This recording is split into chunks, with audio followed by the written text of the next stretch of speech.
Hello mga kabislok. Ito yung simulan natin ngayon mga kabislok. Oh. Ay, kasiksi. Walaan nyo mga kabislok kung ano yan. Oh. 22, 32. Wala nga lang 2 por 2. Linis na yan mga kabislok. Ayan, pinakuloan na natin mga kabislok. Para matanggal ang kanyang lansa. Ito na mga kabislok. Pero parang medyo may dugo-dugo pa. Kaya ituloy lang natin yung pagpakulo sa kanya na para matanggal daw yung lansa. Yun ang sabi ng mga Ilocano dito mga kabislok. Taya na. Medyo na scray man yung kanilang mga itsura.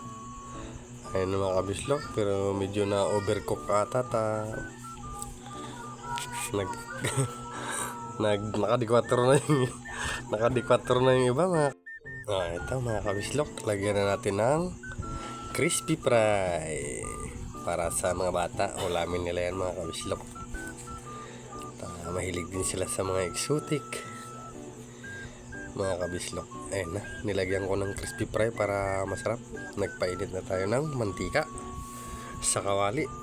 Sinabay ko na rin yung kabislok, yung kalahati pinutulo kasi siya para sabaw yung kabila, prito yung kabila.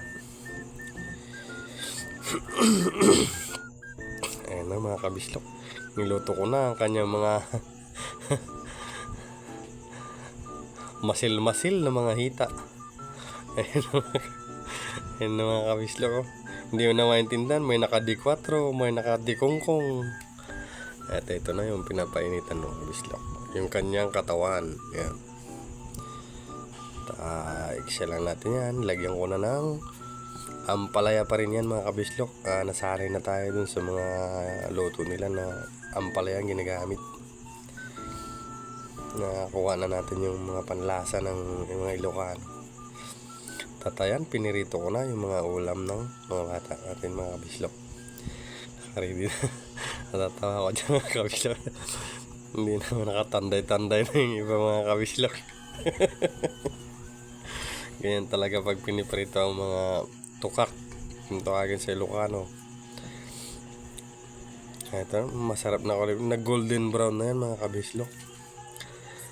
At ito mga kabislok ang ating sabaw. Napakasarap. At ayan mga kabislok, maraming salamat sa panonood ninyo. Paki-like na lang and share. Thank you.